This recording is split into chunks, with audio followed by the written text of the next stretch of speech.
Bé, començarem la 9a edició de la Lliçó d'Economia i començarem donant la benvinguda. Us volia donar la benvinguda a tots vosaltres en nom de la Facultat, globalment. Sabeu que aquest és l'acte acadèmic per nosaltres més important de tot l'any i en el que hi posem moltíssima il·lusió, el preparem molt de temps, busquem els personatges de forma molt seleccionada i doncs, a canvi penso que vosaltres, sobretot els estudiants, perquè està pensat per vosaltres, i tots els altres col·legues, doncs el rebeu amb entusiasme i amb il·lusió. Vull fer un agraïment, com cada any de fet, a l'empresa Andersen Consulting, que ens ha finançat des de la primera edició d'aquesta lliçó l'acte acadèmic. Aquest any ningú de representació ha pogut estar aquí, precisament perquè tenien una trobada a nivell internacional de direcció i per tant ningú ha pogut assistir, però de tota manera penso que és important reconèixer aquest esforç que han anat fent i que ens ha permès portar gent d'una gran vàlua en aquestes lliçons d'economia. Penso que, i és bo encara que ells no hi siguin presents, però és bo per tots nosaltres recordar que aquestes relacions entre el món empresarial i la universitat són molt enriquidores i que establir aquests vincles és essencial per tal que la universitat estigui una mica a prop d'allò que l'empresa necessita i que l'empresa també ens ajudi una mica a enfrontar aquests reptes nous que tenim dintre del mapa universitari que es va definint i canviant. Com sabeu, un dels fruits d'aquesta col·laboració és fer la lliçó d'economia i aquest any és comptar amb el professor James March. El professor Robin Hogarth us farà una breu presentació de la figura del professor March, però jo voldria almenys dir unes paraules molt breus perquè al veure el currículum del professor March i el que coneixia d'ell, la veritat és que un queda molt impressionat. Té nombrosíssimes publicacions de molta rellevància i a més és una persona que ha participat de forma molt innovadora en el desenvolupament i construcció d'universitats i en el món de l'empresa. Per tant, tenim aquí una persona d'una gran vàlua que a més tenim la sort de poder-la tenir i escoltar perquè ens il·lustri una mica sobre els temes que ella ha treballat, recordant que ha sigut una persona clau en el desenvolupament de la teoria de les organitzacions. Voldria doncs donar la benvinguda al professor March. És un gran honor per nosaltres comptar avui amb la seva presència i amb el nom de la facultat, que ens inclou a tots, estudiants i professors i personal d'administració i serveis, voldria agrair-li la seva vinguda i que ens hagi acceptat aquesta invitació. On behalf of all faculty and students and all the administration support of the Facultat, I would like to welcome you to this conference and I thank you very much for accepting our invitation. El professor Robin Howard ens farà la presentació i després ens donarà la conferència al professor March. Thank you. It's a big privilege to introduce Jim March to the audience. Jim March is probably, he defines conventional categories when you try and think about his career and what he's done. But let me just sort of go over some of the conventional things and then perhaps in his talk he'll show you why I say he defines conventional categories. Currently he is Emeritus Professor at Stanford University in 4 departments: the Business School, the Political Science Department, Sociology Department, and Education.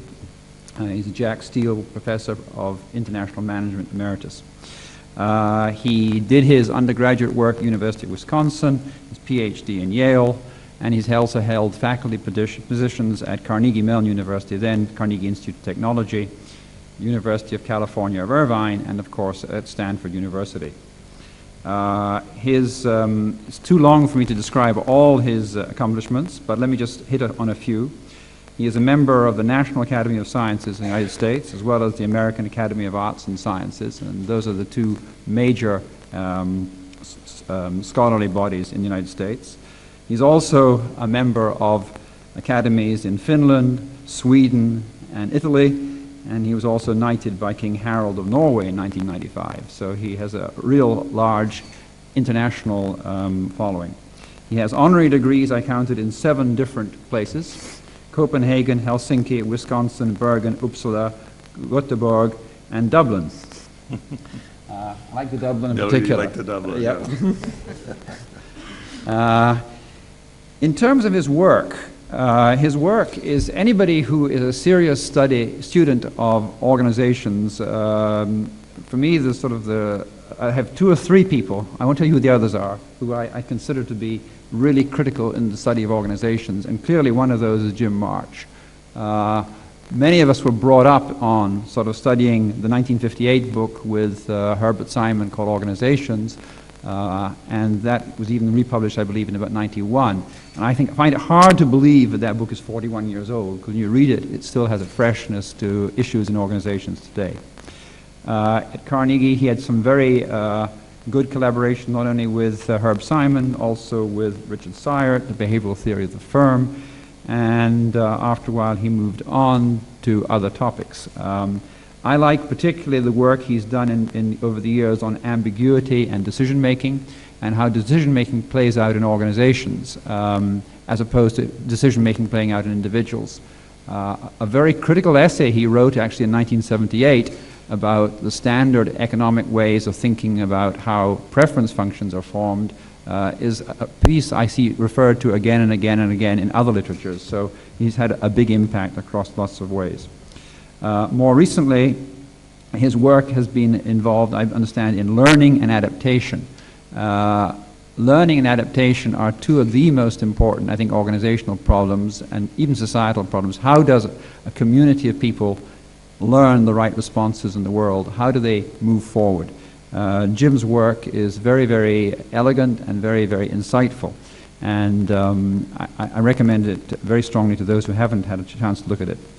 The final point I make is that he is, as I said earlier, he has these appointments in different departments at the university, which is quite remarkable. But he is a man of great interest in literature, and he has also published actually 5 books of poetry. So I'll now give you Jim March. Jim. Thank you, Robin. If you don't mind, I'm going to stand. I was reminded as I arrived at the Barcelona airport yesterday afternoon of a Wilhelm Moberg novel about immigration into the United States from Sweden. In that novel, one of the characters, a young woman who's coming to the United States, as she leaves Sweden, is very much concerned because she speaks no English. And she turns to the priest and says, "What will I do? I speak no English." And the priest says, "Have no fear. The minute you step on the ground in New York, you will speak English as though you had been born to it." Well, as I was landing in Barcelona, I had this dream that I would speak Catalan as though I were born to it. And as it happens to Moberg's character, it happened to me. I apologize. The Holy Spirit did not come. And my Catalan, last night, realizing that I had forgotten to bring my English-Spanish dictionary, I went to the local bookstore asking for an English-Spanish dictionary. They did not have an English-Spanish dictionary, but they had an English-Catalan. So I now have an English-Catalan dictionary. That will not help me too much today, but I apologize. Am I not speaking? Yeah. No, it is. Oh, I need to turn it on. Yes, I think so. Oh, okay. Find a flip. Now am I on? No? Está bien?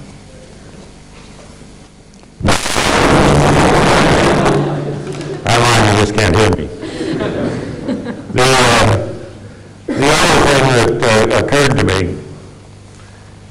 is some research in the United States that comforts me whenever I give a talk there.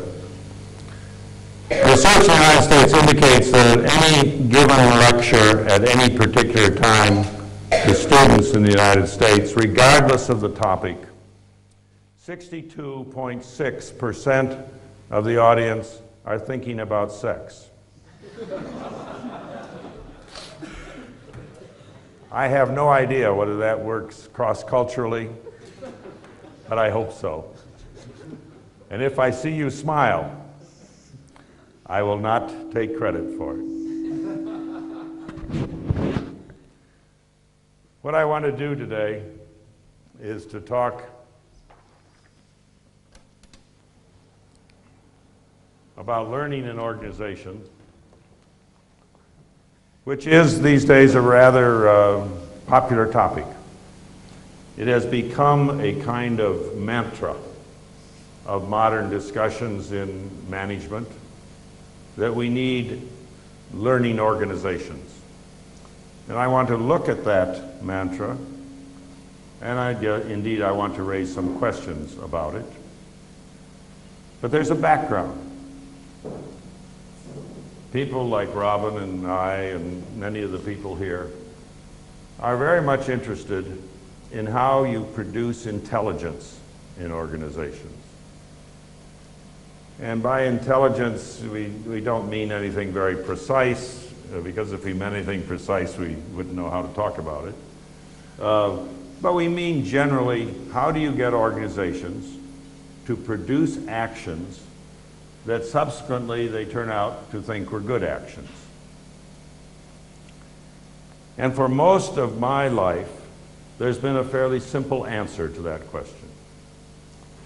It has been an answer that the way you do that is to embrace what I'll call anticipatory rationality, which is very familiar to all of you. It is a procedure based upon two guesses. I say, what are my alternatives? What are the consequences that will follow from those alternatives? And what are my preferences across those consequences? The two guesses, therefore, are, the first guess is, what are the likely consequences of anything I might do now? And the second guess is, how will I feel about it when those consequences are realized? Upon that basis, we've built an elaborate theory or theories of decision-making, choice, a set of ideas that certainly can be traced to Aristotle, can be traced through Jeremy Bentham, and probably in modern times to L.J. Savage. Decision theory and its derivatives. As a description of human behavior, as well as a norm of human behavior, that anticipatory rationality has become the dominant theme of economics and increasingly of most of the rest of social science. But it is not without problems. And the problems have kept people like Robin and me busy for most of our lives, I believe. Problems about how do organizations and individuals in them assess the consequences of alternatives, how do they treat information, how do they deal with ignorance, and problems about preferences, how do they deal with conflict, particularly in organizations, how do they deal with ambiguity about preferences, how do they deal with preferences that are not stable, that are not clear, and are not exogenous. Those problems, in part, and partly, I suppose, just the natural course of events, has led a lot of people to say, well, maybe we should investigate an alternate route to intelligence in organizations. A route that is called generally learning, learning from experience, learning from others. Some procedures by which we adapt our behavior as a result of our history of experience. And behind that set of ideas often is the observation that in the short run, human behavior is not in fact calculative and rational, but is rule following. That what most of us do most of the time is not ask, what are my alternatives, what are the consequences of those alternatives, but we ask, who am I? What kind of situation is this? What does a person such as I do in a situation such as this? So if I'm an accountant, I don't calculate my alternatives or the consequences of my alternatives. I simply ask, what does a proper accountant do in this situation? And then I do it. And the rules, those rather complicated rules that we all live by, are the outcomes, according to this set of ideas, of learning. They develop over time, socially and individually, as a result of experience. Well, that vision of human behavior as driven by rules that evolve through learning is a vision that underlies the current enthusiasm for learning in organizations. And I've, of course, forgotten that I'm supposed to do something here. This is, we're now in the first part of this lecture, which has to do with an introduction. These slides will not help very much, but they are to give you something reassuring to read as you go along. If you interrupt your thoughts of sex long enough to do that.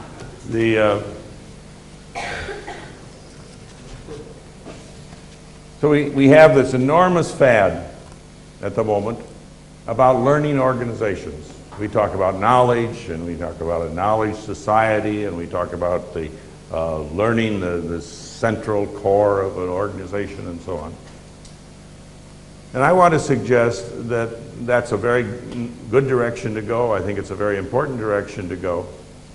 But there are at least two kinds of problems with the way that has developed in the literature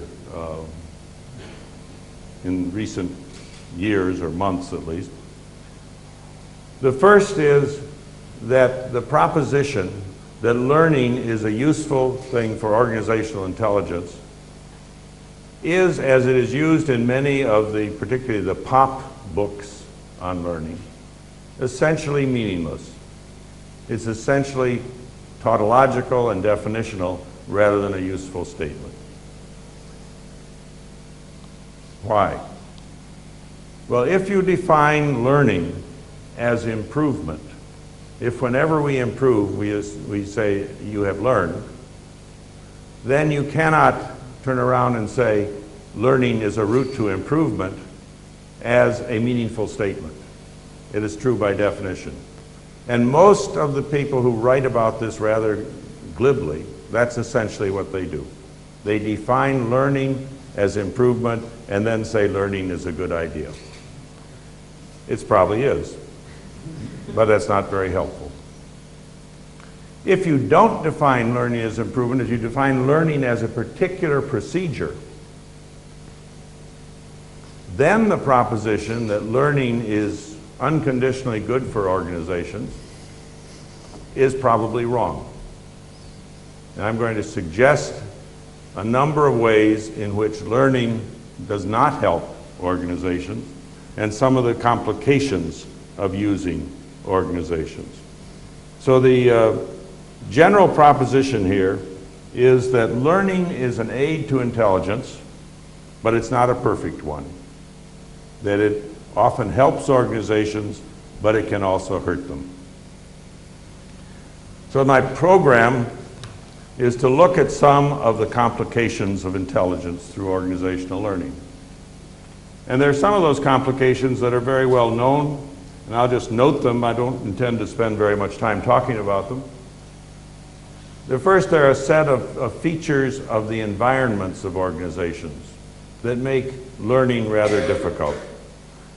Organizations exist in relatively complex, changing worlds and try to learn from experiments that are rather poor experiments. They try to learn from small samples of complex situations, and learning with small samples about complex situations is notoriously difficult. Moreover, humans have limited capabilities that we've explored in considerable detail, for dealing with complex experiential data. They are not perfect inferential machines. And within organizational setting, the basis for learning is political, it is contested, so what works and doesn't work, what you can infer from history, is itself a political issue, and that further complicates the possibilities. But the possibilities I want to look at are a little different. They are complications of adaptive mechanisms themselves. I want to argue that there are, in fact, structural features of adaptation by learning, by selection, and indeed by rationality, that complicate their uses and pose dilemmas for organizations. In order to do this, I want to start by talking about what I'll call the central problem of adaptation. I think it is the single most important problem that runs through all of adaptive theory, all of theories of adaptation. And I'll start by talking about a very classic problem in operations research called bandit problems. Some of you undoubtedly know about bandit problems, but some of you may not, so let me explain them rather quickly. The term bandit comes from imagining that you are facing two slot machines. I tell you, here are two slot machines. The distribution of returns from these slot machines, I do not tell you about. They may be different. I want you to go ahead and play these slot machines and maximize your return. The minute you face that problem, it will occur to you, I think, that there is a fundamental difficulty in this problem. You know that if you knew which of the two slot machines were better, you would put all your money in that machine. But you don't know which one's better. So you're going to have to put some of your money in two machines searching to see which one's better. But you know that once you determine that one is better, that all the money you spent on the other one will have been wasted, or not, some fraction of it will have been wasted. So you don't want to search too long.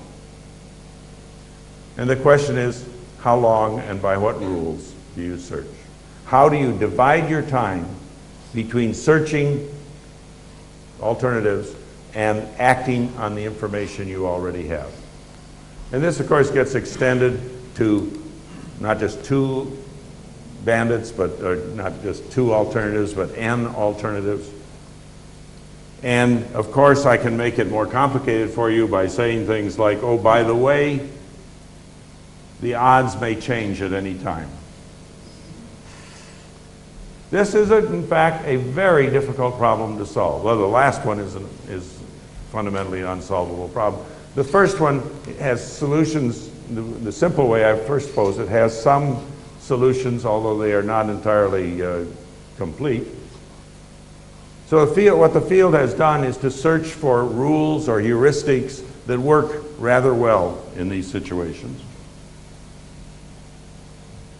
Well, I'm not trying to solve the bandit problem particularly, but I want to use it as a paradigm for a whole set of problems that we face. Because when you think about the bandit problem, you think about what is the optimal division between investments in search and investments in implementation. And in that literature, there's a lot of good work, but there's one very fundamental theorem, I would say the most fundamental theorem of that field, which says that the optimal allocation between search and action depends on the time horizon. There isn't a given optimal action. It depends on how far ahead you look. And the further ahead you look, the more you should devote to search. In some sense, that's immediately obvious, but it's not immediately obvious to everyone when they think about the problem. And by extension, since we're looking across problems that have outcomes that are distributed not only across time but across space, the more generally you look in an organization, the further organizationally you look, the more you should search. Well, that fundamental theorem generalizes to a whole set of theorems, or a whole set of situations, and the problem which I will call the problem of balancing exploration and exploitation. I will argue that in every adaptive theory, you have to choose how much you will spend exploiting what you already know versus exploring what you might come to know. And that's a very difficult choice. It's a choice in education. To what extent should you pursue deeper and deeper, learn more and more economics, as opposed to exploring other kinds of good things like Spanish literature or what else can one learn? Philosophy. It is an issue that arises in every adaptive theory. In rational theory, it is the bandit problem. It's the choice between search and action. In learning theory, it's the choice between experimentation and action. In selection, in competitive selection, evolutionary theory, it is the choice between mutation and accurate reproduction. And in every one of those theories, there is a complicated problem about optimality. What is the optimal search? What's the optimal experimentation rate? What's the optimal mutation rate? And at some level, those are all the same question. The issues, then, first of all, is defining that optimum. Defining the optimum involves comparing costs and returns across time. It involves comparing costs and returns across space, and thus issues of conflict. And it means the optimum is necessarily dependent on the time and space perspective. But the second kind of problem is achieving the optimum. Even if you knew the optimum, achieving it in an organization or an individual is not particularly easy.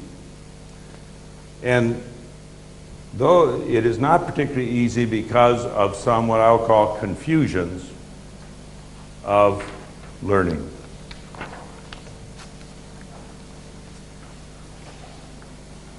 And there are a number of these that I could talk about, and I'm not going to talk about them for very long. But let me at least identify 4 kinds of confusions. The first is what I call knowledge effects.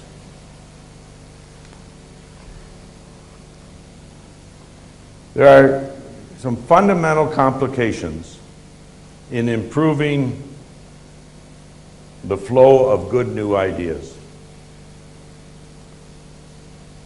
First, overlooked in almost all theories of creativity and innovation is the almost self-evident proposition that most new ideas are bad ones. Now, most new ideas aren't new either, but they're mostly bad. Most of the time, if you have an original new idea, you will find that it's not a very good one. If that were not true, if it were true that most new ideas were good ideas, we'd have no problem at all. Our problem is that most new ideas are bad ones. I, for my sins, have 3 sons. And one of them, when he was about 2 or 3 years old, had what I view as a brilliant idea. He looked at the fire in the fireplace and said, "Fire is very beautiful. I wonder what it tastes like." I think that's a brilliant idea, but it is not a good one. And most brilliant new ideas are not good ones. Moreover, good new ideas are indistinguishable initially from bad ones. Those are the only cases that we're really interested in. Until you try them for some time, you can't tell which are the good ones and which are the bad ones. Which means that the processes of genius and craziness may very well be rather closely related. Perhaps the way we should look at genius is as some kind of lucky craziness. There's a wonderful story told in the biography of John Nash.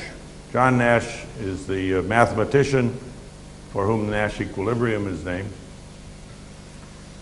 And John Nash was a brilliant mathematician. He was also certifiably crazy for a while in his life. And at one point, the story was told by a Harvard professor, well-known Harvard mathematician, George Mackay.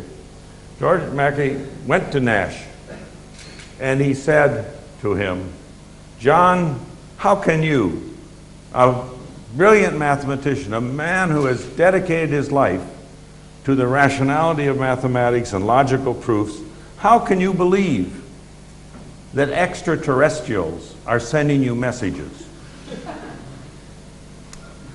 And Nash, who was a Southern gentleman, and so he said in a rather soft drawl, "Well, the ideas that I had about supernatural beings came to me the same way that my mathematical ideas did. So I believed them."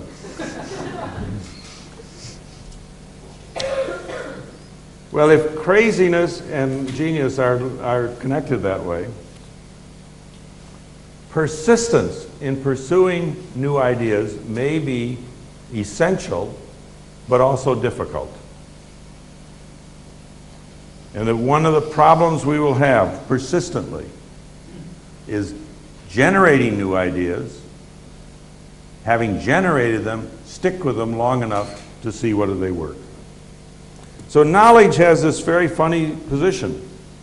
It's obviously a contributor to generating new ideas. Very few seriously good new ideas come out of total ignorance. But it also, in many ways, inhibits new ideas, tends to extinguish new ideas. One of the primary purposes of education is to teach you not to have new ideas, to teach you what are respectable, proper ideas, to teach you how to deal with a spreadsheet properly. If I just gave you a spreadsheet without any instruction, you would wander around in very creative ways doing things with it, right? I've got to shape you, kill all the interesting ideas you may have so that you can be effective with a spreadsheet. That's what we do. That's our business. If we didn't destroy all of your interesting speculations about economics in the name of teaching you economic theory, you would not become good economic theorists. But one of the consequences, of course, is that you all become good economic theorists, but none of you become great economic theorists. But that's what education is in the business of doing, is producing reliable economic theorists. From the point of view of maintaining crazy new ideas, one of the things you have to do in an organization, or perhaps in an education program, is to protect ideas from feedback. Now, education is built upon the notion of feedback, of course, and feedback's a very useful kind of thing. It drives out all those bad ideas that we know are bad. Unfortunately, it also drives out good ideas that we think are bad. So almost always when you think about these problems, you end up wanting to have some kind of incubation practice.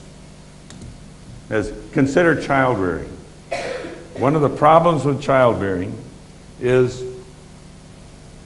that a child will not survive without protection from the parents. But he will not learn how to survive if he's overprotected by the parents. And that problem is the problem of incubation and knowledge.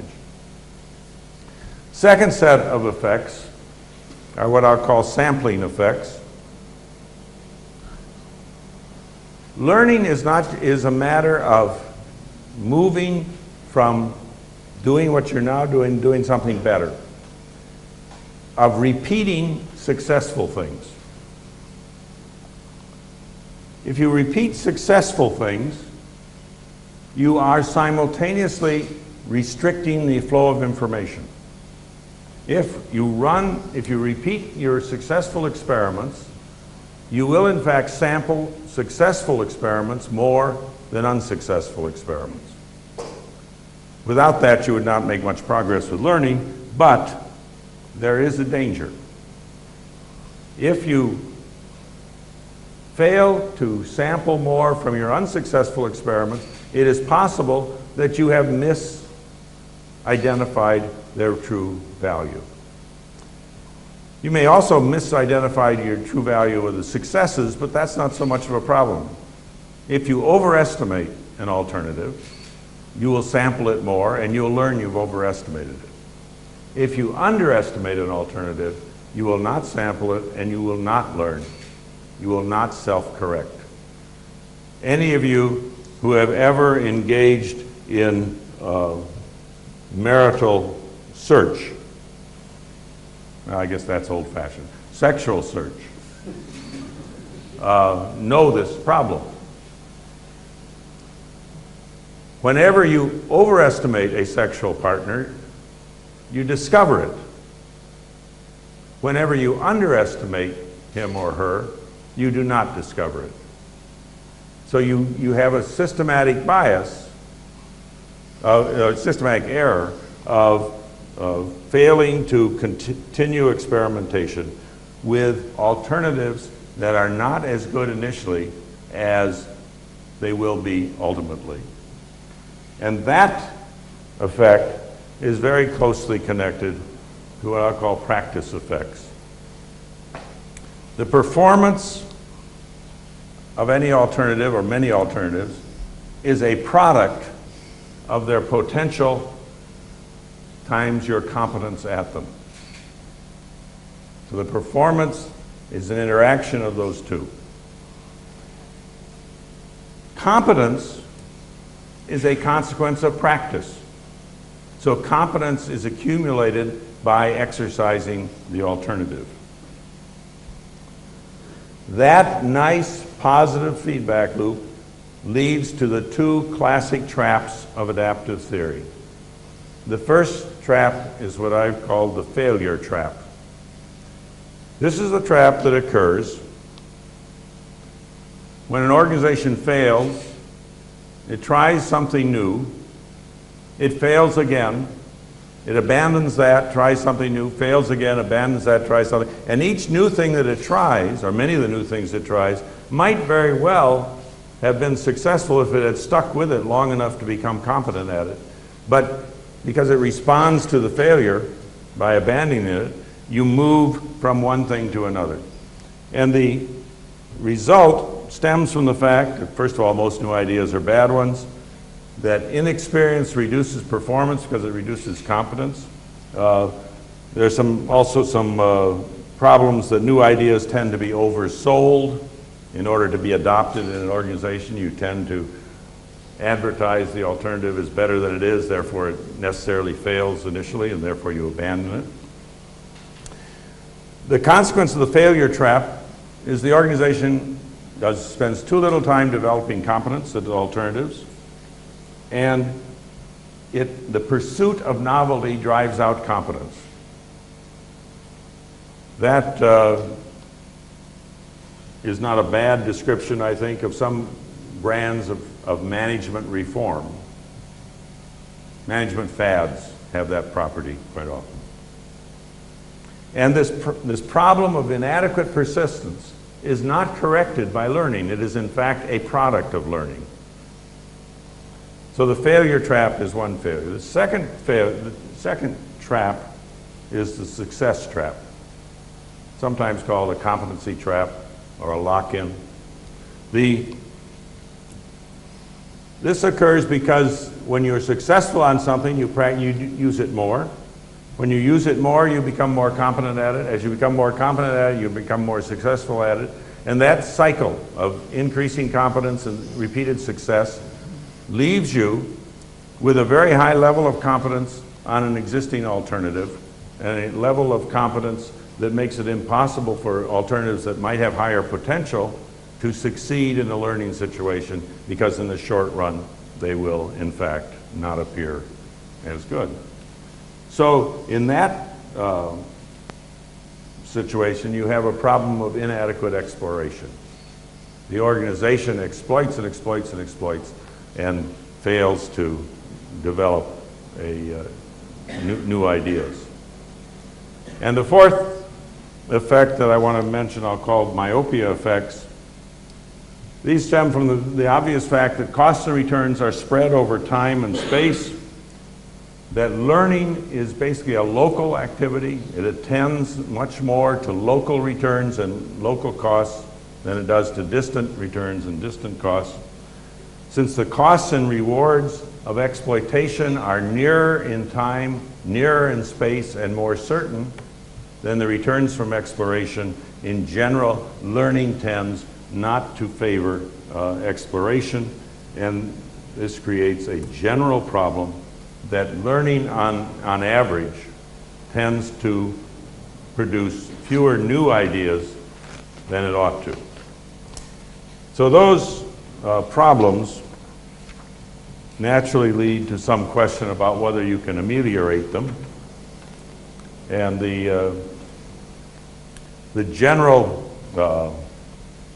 observation is that although there are quite a few problems I've mentioned and you have different solutions to different problems, one theme that runs through much of this is that you need ways of regulating the generation of new ideas and persistence in them.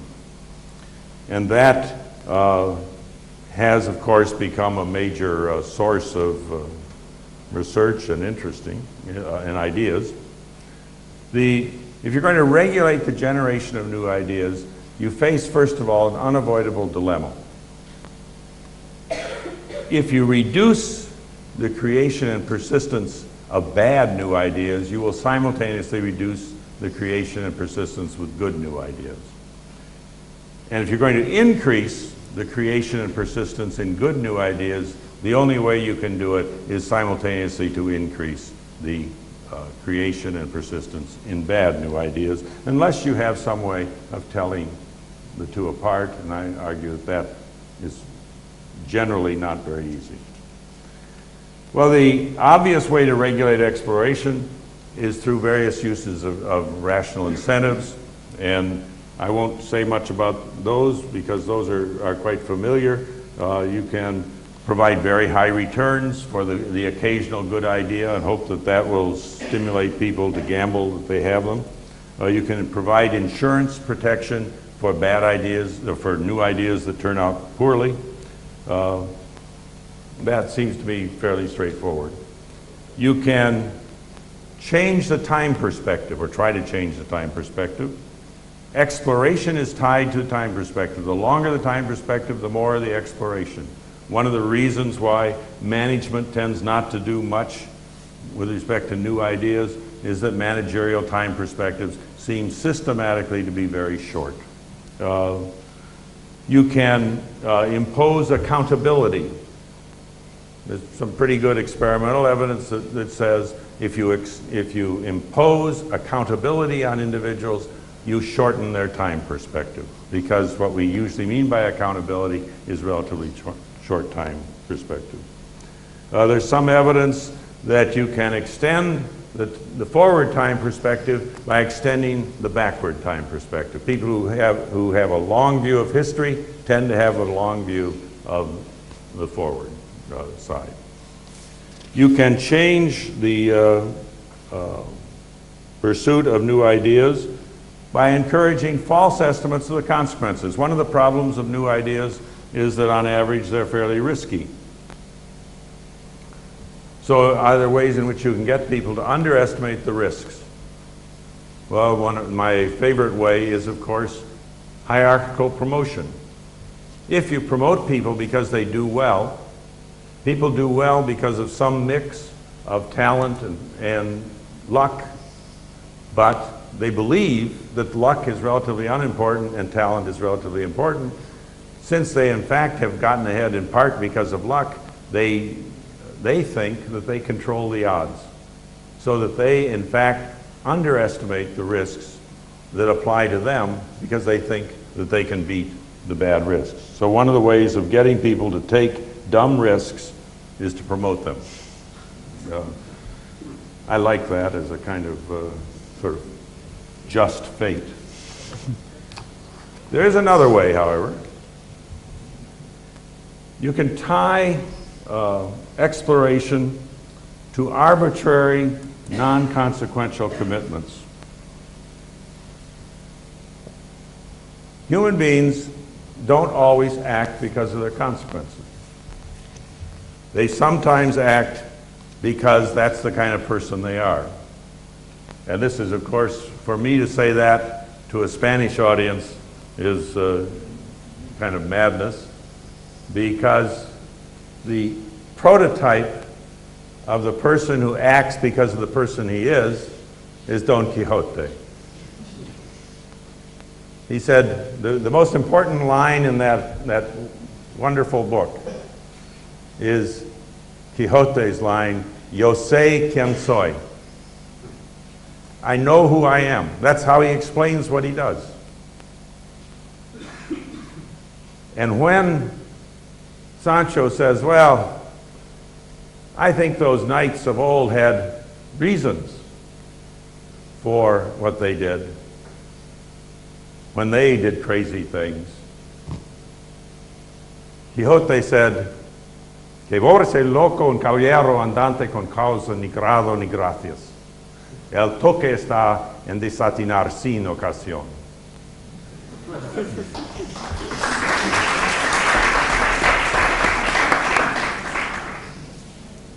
You do things because they make no sense.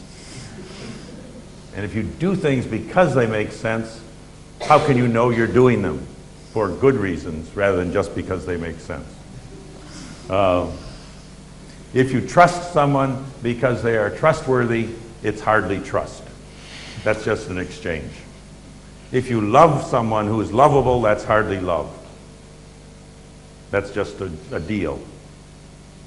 The only love that counts is when you love someone who's not otherwise lovable.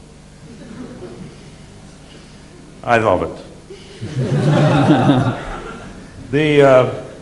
I tell my students that if they really want to understand life, they have to read either Irish literature or Spanish literature, because these are cultures that gave up long ago and have realized that though life is absurd, and if you're going to live it, you have to decide to live it regardless of its consequences. And so you read Yeats, Easter 1916 or something like that, and you read Quixote, and you read Unamuno, and you live happily ever after. So, on a slightly less grand sense, I suppose, people do things arbitrarily because of their identities. We train pilots to do things because that's what a pilot does. We train engineers to do things because that's what an engineer does. And the role of organizations, then, is to build the subcultures in which people have identities that lead them to pursue ideas regardless of the feedback. One of the wonderful stories, standard story of software or computer entrepreneurship is a story of an engineer who has an idea. And people tell him it's a bad idea. He says, no, it isn't. And they say, customers don't want it. They should. And the engineer just sticks with it and sticks with it and sticks with it. Of course, most of those engineers starve to death. But occasionally, it turns out to be a good idea. And then they become rich and famous. And that's the story we tell. Nowadays, of course, a very large fraction of our MBA students have announced that they're going to be entrepreneurs. They have an idea in their head, but they're going to be entrepreneurs. A totally different model. This isn't a model of an engineer who has an idea is going to persist and persist. This is a model of someone who says, I see all these rich guys, I want to be rich, I'm going to be an entrepreneur. Somebody give me an idea. Deep in my heart, I don't think it'll work, but that's because I'm rather fond of the engineers. In order to sustain patience with new ideas, you need many of the same kind of things. You need somehow to protect ideas from the natural feedback, from natural learning. You need to shield them. We shield them by interpretations. One of the wonderful things in my business is to watch colleagues interpret their greatest failures as their greatest successes. It's an old revolutionary. If you're going to sustain a revolution, you have to recognize that the revolution, through much of its early stages, will fail. One of the ways in which you sustain it is to teach that the best evidence that the revolution is on the right path is because the establishment keeps knocking it down. If you succeed, you must be selling out. So if you have an ideology that says, whenever you fail, it's evidence that you're succeeding, then you sustain the revolution. Non-disconfirmable models work pretty well that way. One of the great claims of rationality is that after the fact you can always explain something as being rational. And so we sustain a concept of reason and rationality that on the evidence doesn't look too strong unless you do this game. And you can try to get people who learn slowly. So you see what the picture I'm painting. What you need in this world are a few more slow learning, obstinate people. People who don't respond to feedback, people who go ahead and do what they were going to do anyway. You need imagination that builds a fantasy world around you. You need segregated subgroups so the subgroups can protect these fantasies. You need some kind of social structure that permits you to conceal failures while you work on them. My favorite of those is in the biotech industry. I'll tell you, this is a stylized story.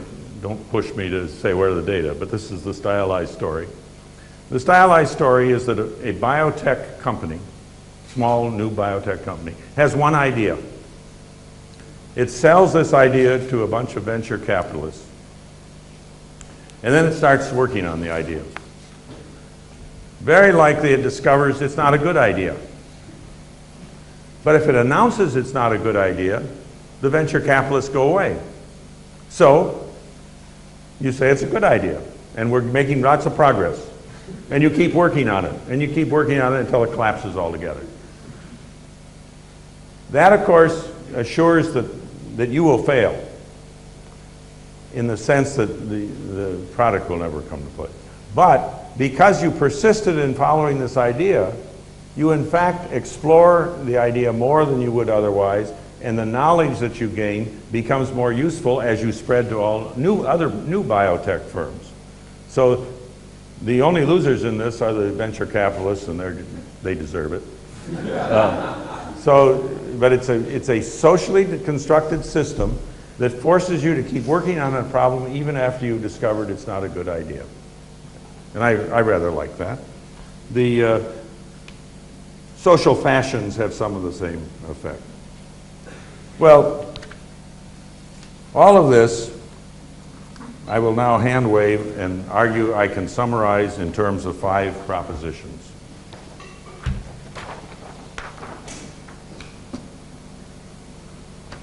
The first proposition is the one that I started out with, fortunately, and that is that you must maintain a balance between exploiting what you know already and exploring things that you might come to know. The second proposition is that knowledge and experience produce systematic biases against exploration. That's not because people are irrational, they're rigid or opposed to change, but in fact that they're intelligent learners, and that most new ideas and practices are likely to be inferior to existing ones, particularly in the short run, and so that any reasonably sensible person is likely to have a bias against them. The third proposition, which I didn't say much about, but is implicit, one could imagine that you could improve your ability to identify high-quality new ideas and therefore improve the throughput. The problem with that is that all ways of identifying new ideas tend to discriminate against newness in favor of oldness. So that what we think are new ideas, what many of us believe are really wonderful new ideas in the areas in which we know well, are really minor lemmas on minor theorems. And we think they're nice new ideas, but they're really quite narrowly new ideas. So you can't get very far improving the quality, so you have to work on the quantity. And you can do that. You can increase the quantity of new ideas, the quantity of exploration, through incentives or these various other strategies. But of course, any effort to increase good new ideas has the effect of increasing bad new ideas at the same time.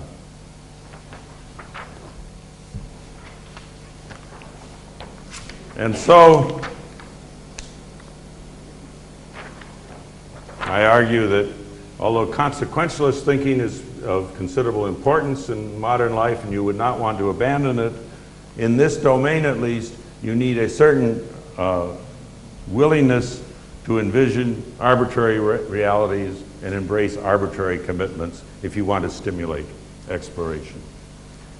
Well, there is a proposition here that should be familiar to all of you. There's no free lunch in this business. You can increase exploitation, or you can increase exploration, and also increase persistence with ideas, but only at the risk of generating an awful lot of bad ideas.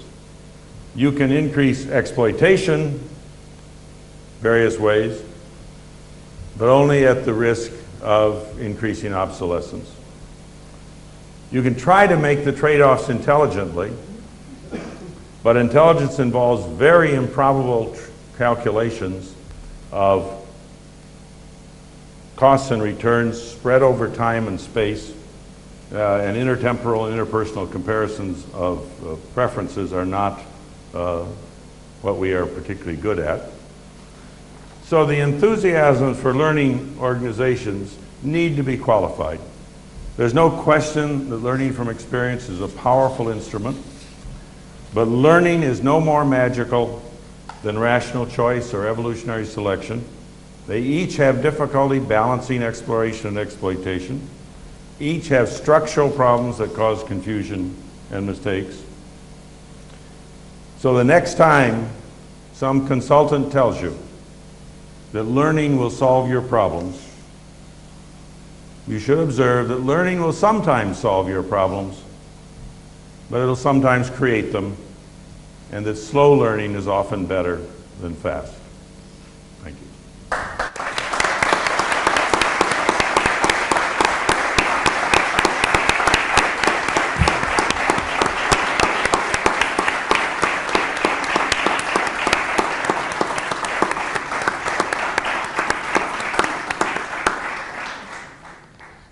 Well, after listening to James March's talk, the only thing I can say is that I'm convinced that we had a brilliant new idea that turned out to be very good. Thank you. Thank you. Thank you all for being here.